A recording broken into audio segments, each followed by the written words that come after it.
Okay, so today we're going to deep dive into the world of Bill Gates. Sounds good. We've got his Wikipedia entry here, and it's extensive. Like, it really covers everything from his, early days with computers all the way to, like, his philanthropy, now his business ventures. It's really quite the journey to explore all in one document. It is, and our mission, I guess, for today is to try to pull out the key insights, give you a good picture of Bill Gates, what's made him tick, without overwhelming you with all the detail. Right. So, the best place to start is always the beginning, right? Absolutely. The early years, I think they're really quite telling. Yeah. William Henry Gates, III, born in Seattle in 1955. Okay. Father was a lawyer, William H. Gates Sr., and his mother, Mary Maxwell Gates.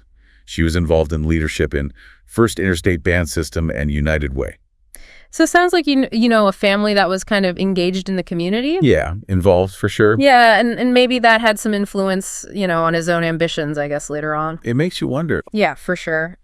So then education at Lakeside School, that seems to have been, a really formative environment for him, especially with his interest in computers. Yeah, crucial, really. He met Paul Allen and Rick Weiland there. Yeah. And Lakeside became the place where their shared passion for computing really took off. And it's interesting what sparked that. They had the Mothers Club at Lakeside, and they used funds that they'd raised to buy a Teletype Model 33 ASR terminal and some computer time. Wow. And that really, I guess opened up this new world for him, that piece of equipment, that access. So if you're not familiar with this kind of terminal, it was basically a way to interact with a remote computer. Yeah, in the very early days of personal computing. Yeah, absolutely. And he jumped right in. His first program was a tic-tac-toe game. So, right away you can see this interest in, getting a machine to follow instructions. To do his bidding. Exactly. And not always following the rules, strictly speaking. He and Paul Allen, along with Rick Weiland and Kent Evans, got banned from the Computer Center Corporation for exploiting bugs to get free computer time. So a bit of a, resourceful rule bending in those early days. For sure. Though it is worth noting that Kent Evans was one of his early business partners and later tragically died in a mountain climbing accident. Oh. So that must have been, a profound loss at such a young age. Yeah, absolutely. And so, obviously that relationship with Paul Allen continued. And at 17, they started this venture called TrafoData, right, where they were going to create traffic counters using the Intel 808 processor, one of those early microprocessors. So very much kind of real world applications of this emerging technology. Yeah. And, we also see around this time he served as a congressional page in 1972. It's a little glimpse into the political world. Right.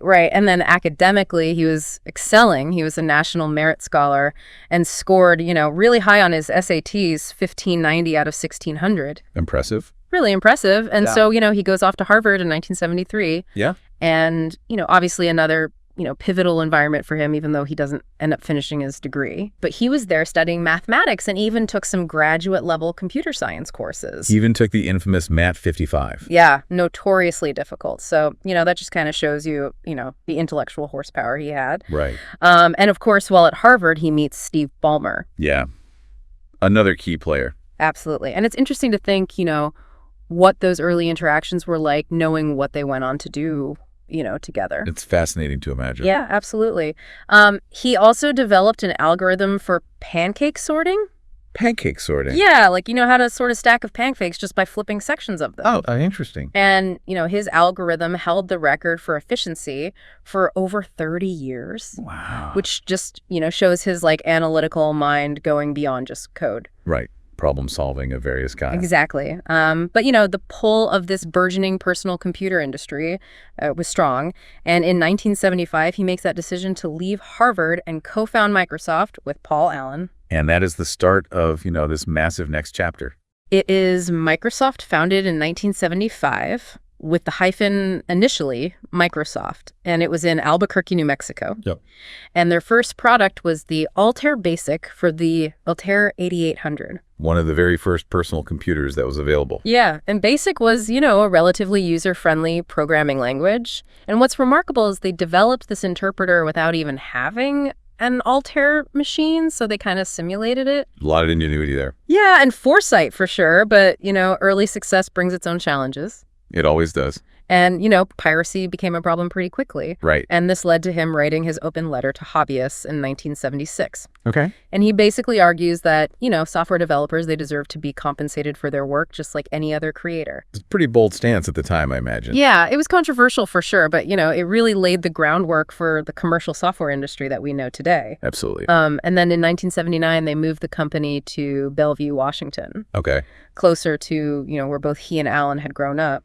Right. And in those early years, Gates was super involved in the technical operations. It was very hands-on. Yeah, it's mentioned here that he personally reviewed and rewrote every single line of code that the company produced in its first 5 years. Wow, that is dedication. Incredible, right? So, obviously as Microsoft grew, he had to transition into more management and executive roles. Right. But having that deep technical foundation, must have been incredibly valuable. Absolutely. So now a really key moment in Microsoft's early trajectory is this partnership with IBM in 1980. Okay, this is when they really kind of hit the big time. Right. Yeah, exactly. Yeah. And the way it happened is kind of interesting. So apparently Gates's mother mentioned Microsoft to the CEO of IBM, John Opel, at the time. So, personal connections mattering even in big business. Right, exactly. And initially, IBM approaches Microsoft mainly about their BASIC interpreter, but they also needed an operating system for this upcoming personal computer that they're developing. Yeah. And so Gates actually sends them to Digital Research, which had a, widely used operating system at the time called CP/M. Yeah. But the negotiations between IBM and Digital Research, they don't really go smoothly. No. And so, Gates sees an opportunity here. Right. And when IBM mentions that, they're having these licensing issues with Digital Research Gates, and Allen proposed they use 86-DOS, which was an operating system created by Tim Patterson at Seattle Computer Products. Okay. Now, here's where a really smart move comes in. Microsoft didn't actually own 86-DOS outright at that point, but they quickly struck a deal to become the exclusive licensing agent, and later they actually acquire full ownership. Wow. So they were in the right place at the right time. Yeah, for sure. And so they adapt 86-DOS for the IBM PC and deliver it as PC-DOS for, a relatively small one-time fee. Okay. But the crucial part here is that Gates didn't offer to transfer the copyright of the operating system to IBM.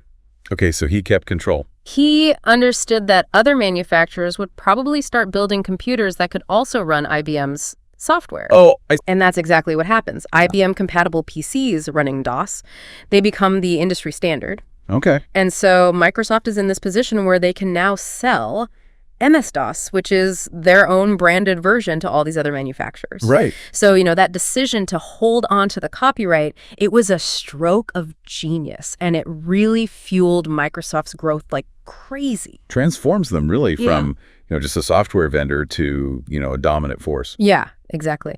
So then in 1981, Microsoft undergoes some restructuring, and Gates becomes president and chairman of the company. Right. And then sadly, in 1983, Paul Allen has to step away from the company after he's diagnosed with Hodgkin lymphoma. Yeah, that must have been tough. Yeah, and it basically ends their formal business partnership at this point, although their relationship did, get better later in life. Right. But it's just, another reminder that personal circumstances can have a big impact even on, major business ventures. Absolutely. So Microsoft then turns its attention to developing Windows. Right, the graphical user interface. Exactly. And this was to compete with Apple's Macintosh.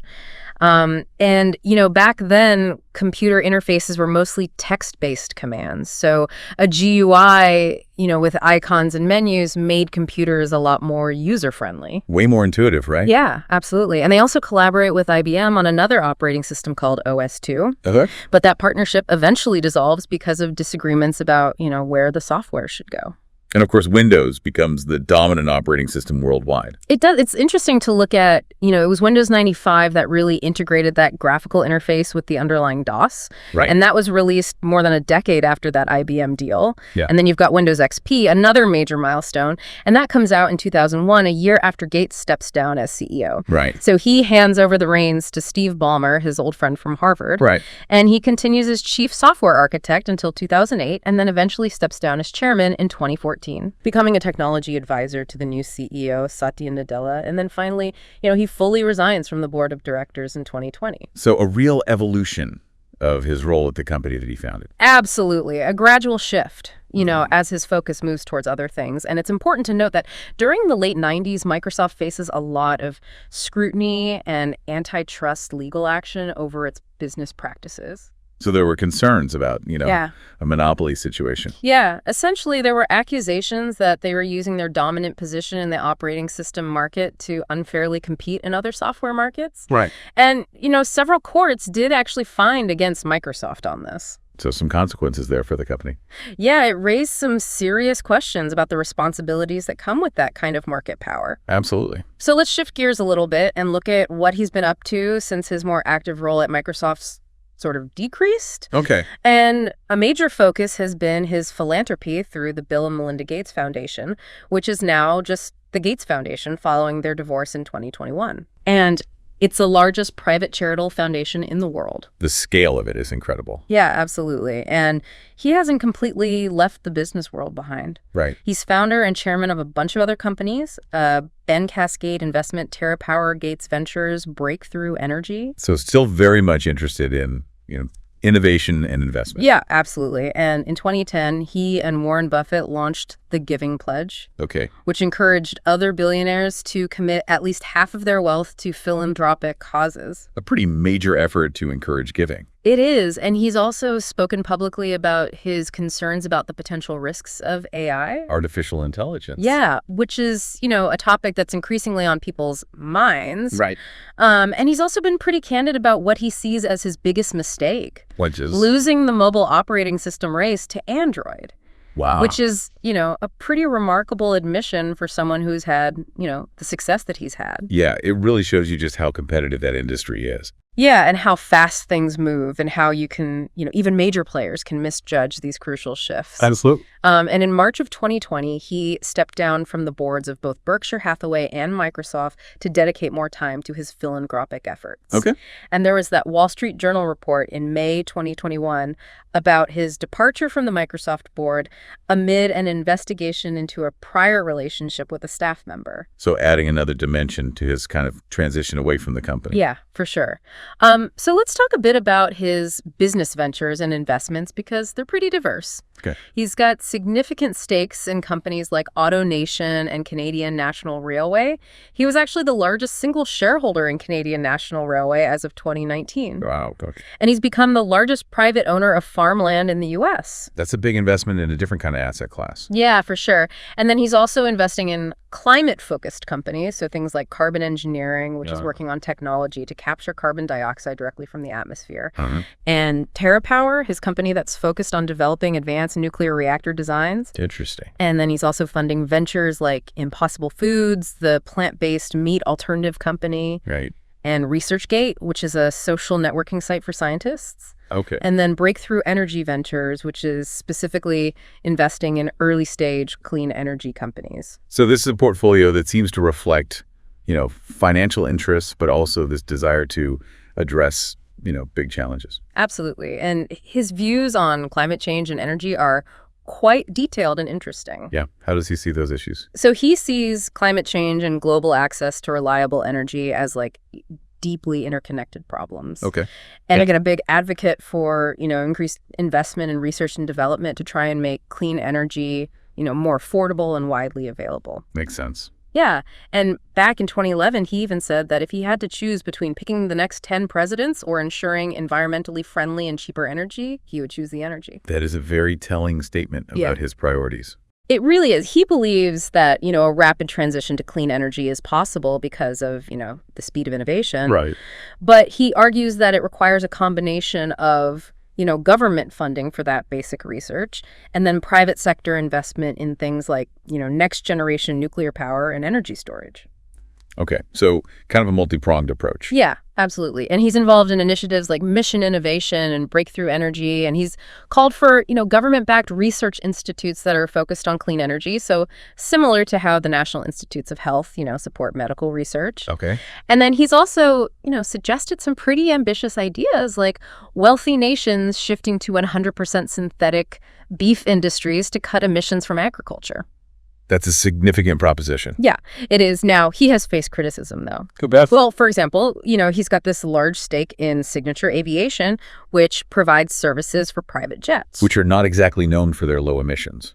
Yeah, and so, it highlights that complexity of, trying to address climate change while being involved in these industries that, contribute to it. Right. He did start to divest from fossil fuel companies back in 2019. Okay.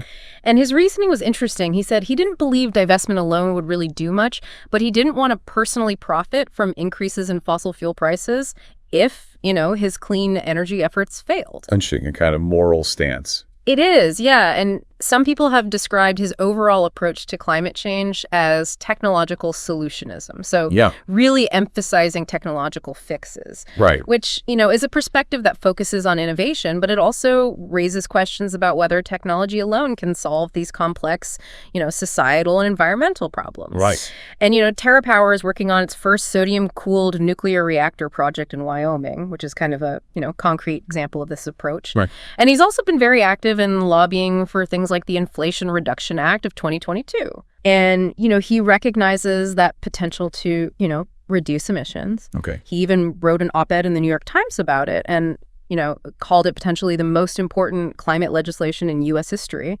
And he also gave this commencement speech at Northern Arizona University in 2023 where climate change was a central theme.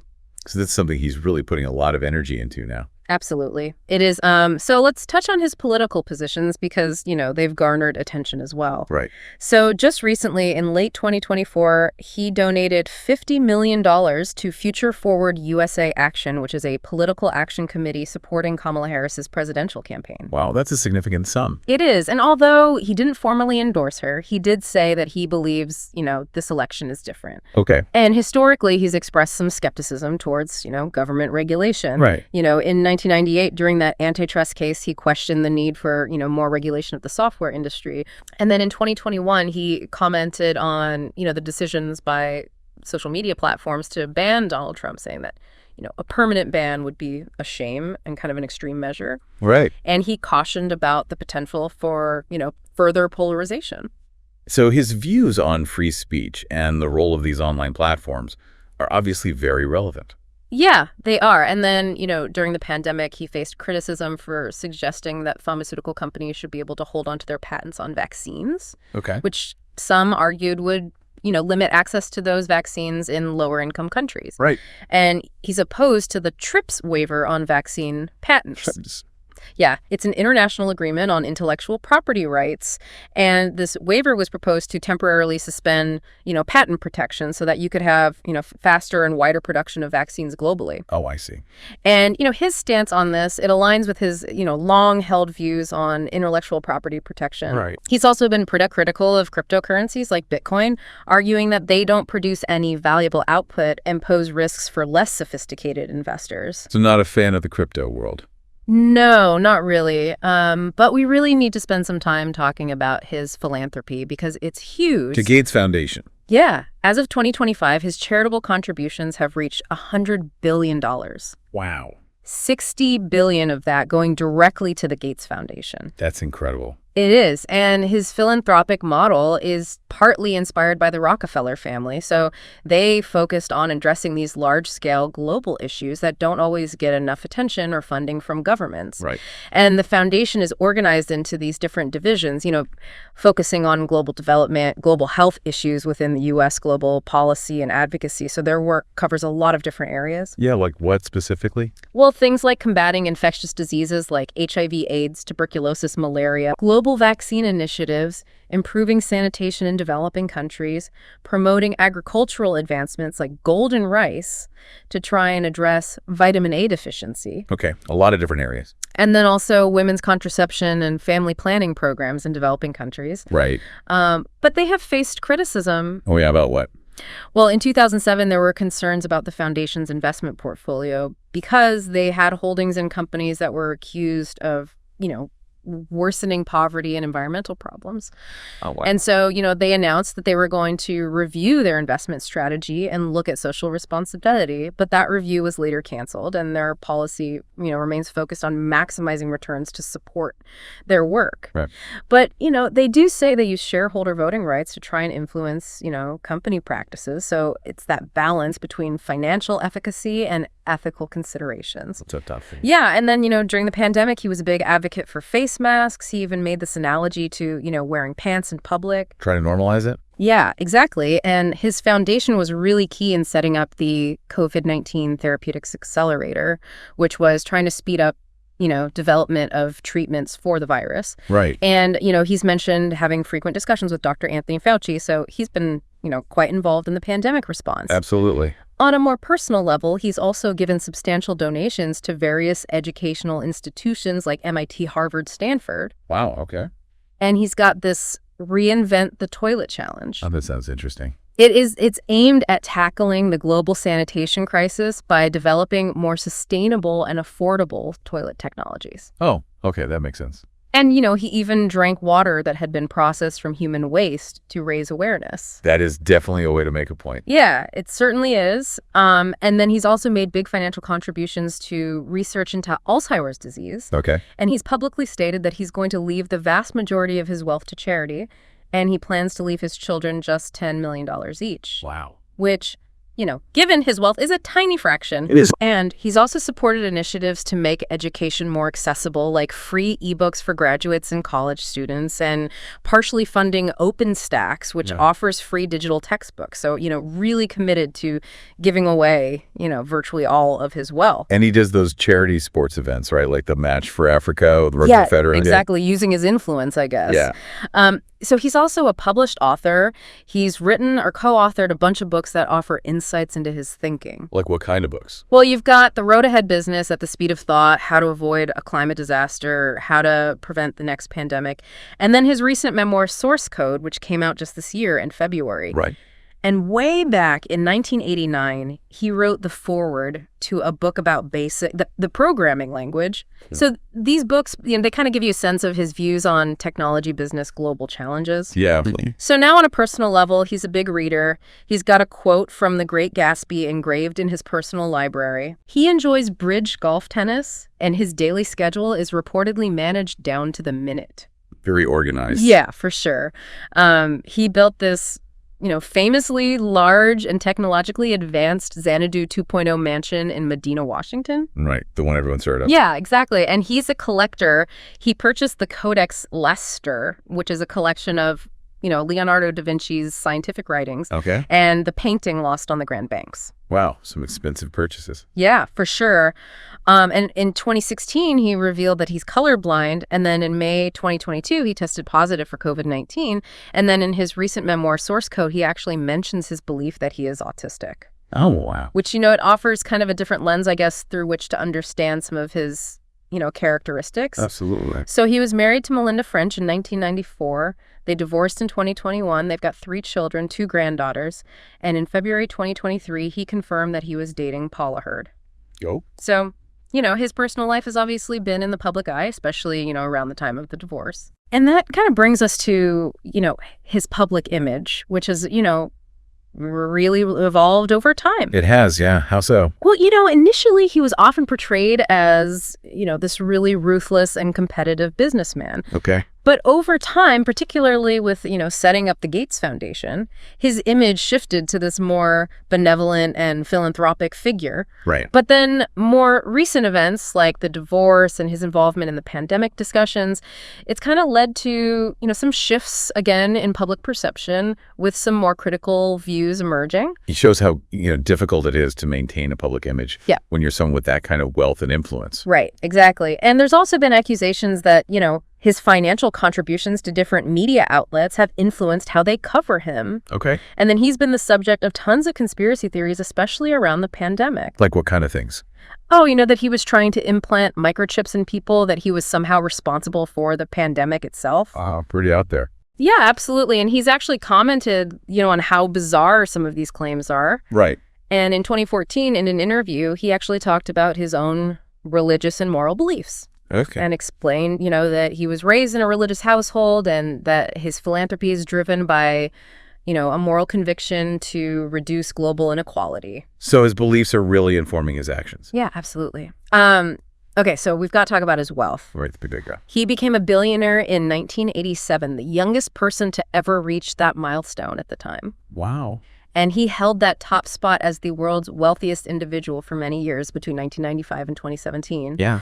And he was the first person to have a net worth exceeding $100 billion, and that was in 1999. That is just an incredible amount of money. It is, and as of early 2025, his estimated net worth is around $108.8 billion, Okay. which makes him the 16th richest person globally. It's still pretty high up there. Yeah, absolutely. And he said that he's paid over $6 billion in taxes, and he supports higher taxes for wealthy individuals. Which is a pretty, notable stance given his own wealth. Yeah, it is. And his investments outside of Microsoft are mainly managed through his investment firm, Cascade Investment. Okay. So finally, let's touch on, the antitrust litigation that Microsoft faced and some of the accounts of his interactions with colleagues. Okay.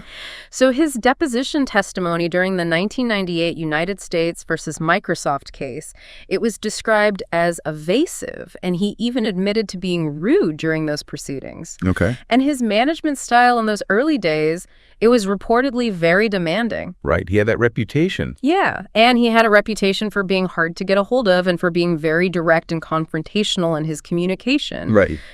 Often challenging employees pretty rigorously on their ideas. Oh. And Paul Allen, in his autobiography, he talks about, Gates trying to reduce his ownership stake in Microsoft and, being prone to shouting during disagreements. So not always the easiest person to work with. No, it seems not. And then we have to mention the association with Jeffrey Epstein. And reports say that they started meeting around 2011 and continued for several years, and their discussions often involved the foundation and philanthropy. Okay. And Gates has said, that it was a huge mistake to have spent any time with Epstein, and it's been reported that he traveled on Epstein's private jet. Right. And then there have been claims that, Epstein threatened to expose a past personal matter. Okay. So it's a controversial aspect of, his recent history. Absolutely. But, despite those controversies, he's received a lot of awards and honors recognizing his contributions, to both technology and philanthropy. Right. He's a pretty major figure. Yeah, he's been named, one of Time Magazine's 100 most influential people of the 20th century. Wow. He's got honorary doctorates from tons of prestigious universities. Okay. He's an honorary Knight Commander of the Order of the British Empire. He received the Presidential Medal of Freedom. He's been recognized with high civilian awards from India, Japan, Pakistan, and even an entomologist named a newly discovered flower fly after him, Aristallus gatesii. That's a unique honor. It is. And then, lastly, he's been depicted in all sorts of media, from documentaries about the rise of the PC to feature films like Pirates of Silicon Valley and even cameos in TV shows like The Big Bang Theory.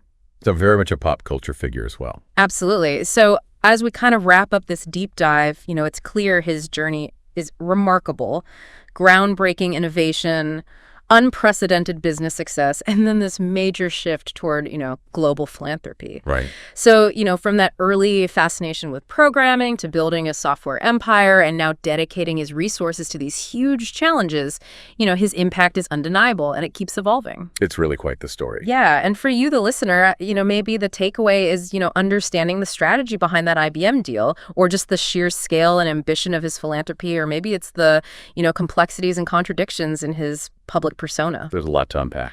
Yeah, for sure. So I guess the final thought for you to consider is, given that he's got this track record of, anticipating and addressing challenges like the threat of pandemics, what aspects of his current focus, whether it's climate change, global health, AI, do you think will have the biggest impact in the decades to come?